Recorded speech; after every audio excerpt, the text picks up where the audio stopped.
बिस्मिल्लाहिर्रहमानिर्रहीम। टॉपिक है that is financial functions. Financial functions में हम क्या पढ़ेंगे आज? इसमें हम सीखेंगे कि हम पीएमटी कैसे निकालेंगे, आईपीएमटी कैसे निकालेंगे और पीपीएमटी कैसे निकालेंगे।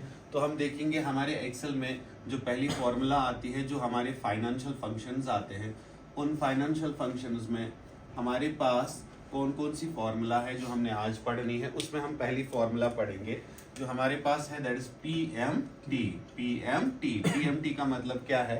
पर मंथ ट्रांजैक्शन। पर मंथ ट्रांजैक्शन।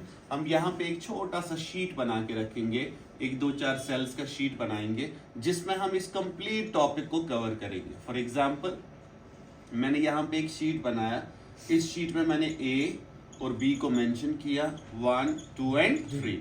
हो गया बेटा। अब हमने करना क्या है, इसमें हम इसी में लिख लेते हैं एक पॉइंट। यहाँ पे मैंने यहाँ पहली सेल में लिखा लोन। क्या लिखा? लोन। दूसरी सेल में मैंने लिखा rate of interest. Rate of interest. Third cell में मैंने लिखा number of periods. Number of periods. हो गया बेटा क्लियर? अब आप बताओगे कि सर हमने करना क्या है, हम कैसे इसको समझेंगे कि हम जो ये फॉर्मूला लिखने जा रहे हैं या पढ़ने जा रहे हैं, इससे बेनिफिट क्या मिलेगा, या हम इनको कैसे समझ सकते हैं कि why we use this formula. तो हमारे पास एक पॉइंट है, हम चेक करेंगे सर अगर हमने कभी बैंक से लोन लिया, क्या लिया? बैंक से लोन। मान लो हम एक छोटा सा रकम ले लेंगे, हम बोलेंगे कि सर हमने ज्यादा नहीं 12 रुपए का लोन निकाला। कितने रुपीस का लोन निकाला है? 12 रुपए का। और हमने जो नंबर ऑफ रिटर्न्स रखे हैं ना, नंबर ऑफ रिटर्न्स यानी कि NPER, वो हमने रखा है 1 ईयर। क्या रखा है? 1 ईयर। हम वापस कितने टाइम में इसको भरना है? 1 साल में वापस भरना है। पॉइंट है बेटा समझ? अब आप बोलोगे सर चलो ठीक है 12 रुपए का लोन है और हमने कितने टाइम में इसको वापस भरना है? 1 साल में। तो हमें पर मंथ कितना भरना पड़ेगा? 1 रुपया भरना पड़ेगा ना। बट बैंक हमें बताता है मैं ऐसी तो नहीं ना प्रोवाइड करूंगा, I will give you the rate of interest. मैं आपको क्या प्रोवाइड करूंगा? Rate of interest. ये रेट ऑफ इंटरेस्ट जो वो प्रोवाइड कर रहा है ना मुझे, उसमें वो मुझे बोल रहा है कि सर मैं 1% रेट ऑफ इंटरेस्ट दे रहा हूं। कितना परसेंट इंटरेस्ट दे रहा है? 1%। अब हमें निकालना है कि पर मंथ हमारी कितनी EMI जाएगी। पर मंथ हमारी कितनी EMI जाएगी? अगर हम अपने तरीके से निकाले तो इट इज 1.01 पर मंथ। हमें कितना भरना पड़ेगा? एक तो 1 रुपया है ना, और 1%, दैट इज 1 रुपीज विद 1 पैसा। हो गया बेटा क्लियर? उसी तरह हमारे पास दूसरी फॉर्मूला आती है IPMT, थर्ड फॉर्मूला आती है PPMT। लेकिन सर एक्सेल में हम इसको कैसे निकालेंगे? एक्सेल में जो फॉर्मूला आती है उसमें कैसे फाइंड आउट करेंगे? एक्सेल की फॉर्मूला हमें वहीं से बताती है। Sir we have some arguments here. मेरे पास कुछ आर्गुमेंट्स यहाँ पे दिए गए हैं। जैसे फॉर एग्जांपल हम यहाँ पे लिख लेते हैं is equals to PMT। Is equals to PMT। पहला आर्गुमेंट जो है ना, दैट इज रेट। पहला आर्गुमेंट क्या है? Rate, comma. दूसरा आर्गुमेंट है NPER, number of periods. Third argument is PV, project value, और you can save the principal value. हो गया क्लियर?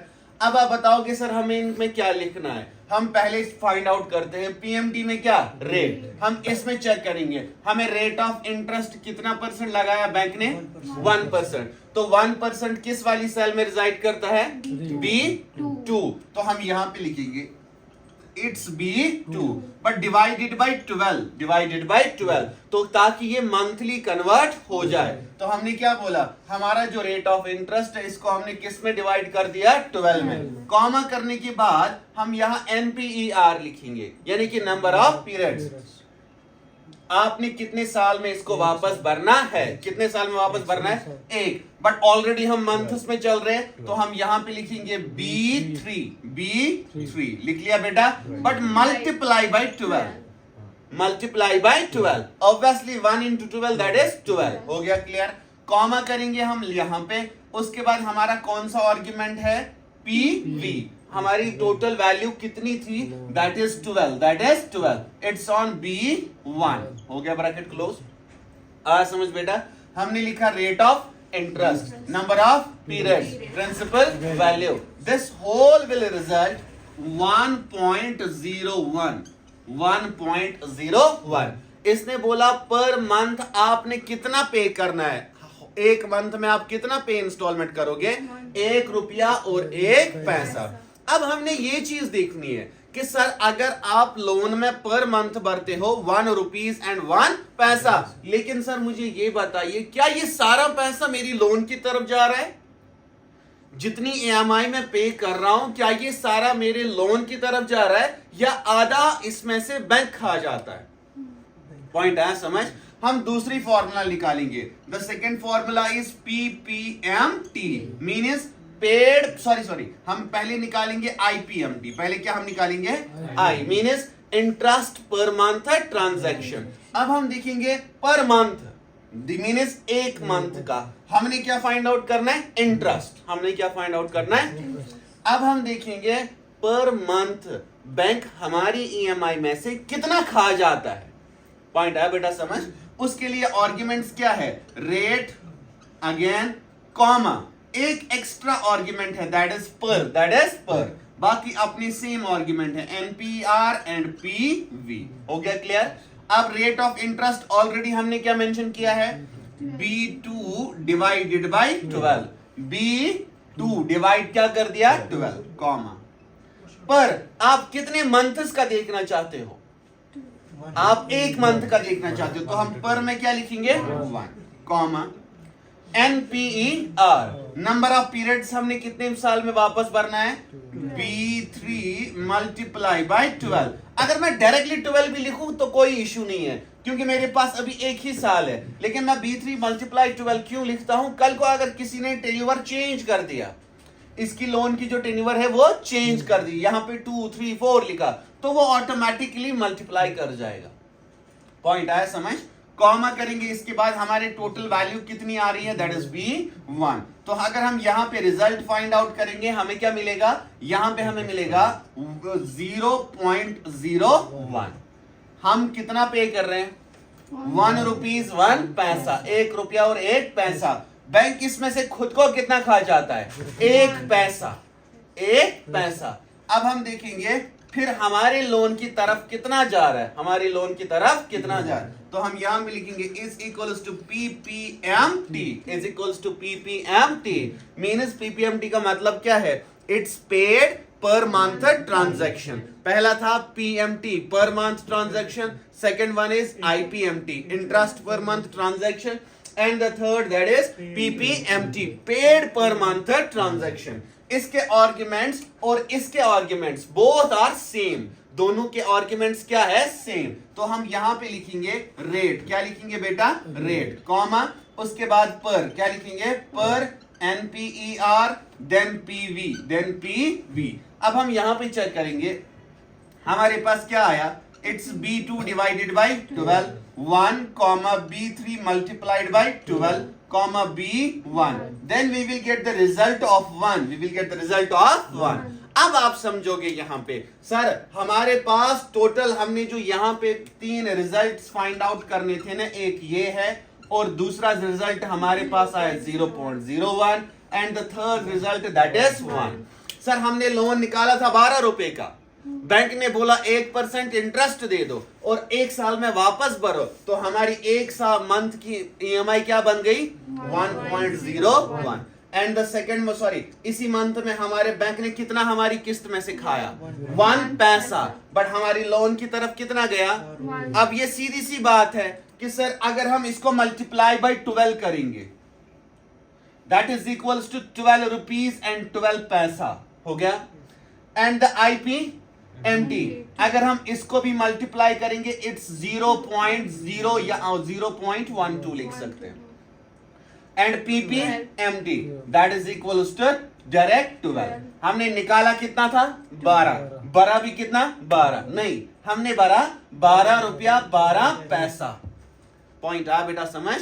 इससे हमें यह पता चला हमने जो लोन निकाला था हमने यहां से कितना भरा और हमने टोटल इसका इंटरेस्ट पे कितना किया। इसी तरह जब आप बैंक से लोन ले लेते हो और आप बैंक को आपको बताता है कि 4,000 रुपया किस्त है, 5,000 रुपया किस्त है, आप उस टाइम पे ये नहीं समझ पाते हो कि बैंक अगर हमें 5,000 बोल रहा है क्या हम इस 5,000 को 10 मंथ्स में करके 50,000 या 5 lakhs करके उतार सकते हैं? आप बोलेंगे नहीं, देयर इज अ रीजन। आप 5,000 भरोगे, क्या पता वहां पे 3,500 ही रिटर्न जा रहे हो, बाकी का सारा किस में जा रहा है? इंटरेस्ट। क्योंकि हम तो अभी 1% से चल रहे हैं, लेकिन नॉर्मली हमारा जो कंज्यूमर लोन होता है वो 12% में चला जाता है। पॉइंट आया बेटा समझ? उस टाइम की इंटरेस्ट रेट बहुत ही ह्यूज होती है। अब आप खुद अंदाजा लगा सकते हो कि उस टाइम बैंक हमारी इंस्टॉल में से कितना खा जाता होगा। पॉइंट आया बेटा समझ? अब आप नॉर्मल दूसरी बात हमारे पास है, कभी कभी हमारी लाइफ में क्या होता है, जब हम बैंक के पास जाते हैं और उनको बोलते हैं हम कि काइंडली हमें लोन निकालना है ना, तो हम बताते हैं कितना निकालना है, हम बोल रहे हैं हमें 1 लाख रुपीज निकाल रहे, और वो बोल रहे हैं कि मंथली यू हैव टू पे द 2000 रुपीज ऑफ EMI।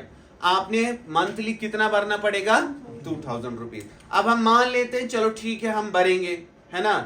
जब हम इसको भरते भरते जाएंगे, लेकिन कुछ ऐसे भी होते हैं जो उस टाइम एम्प्लॉय को बोलते हैं कि नहीं हम 2000 नहीं पे कर सकते, क्या आप इसमें कुछ कम कर सकते हो? वो कैसे कम करते हैं?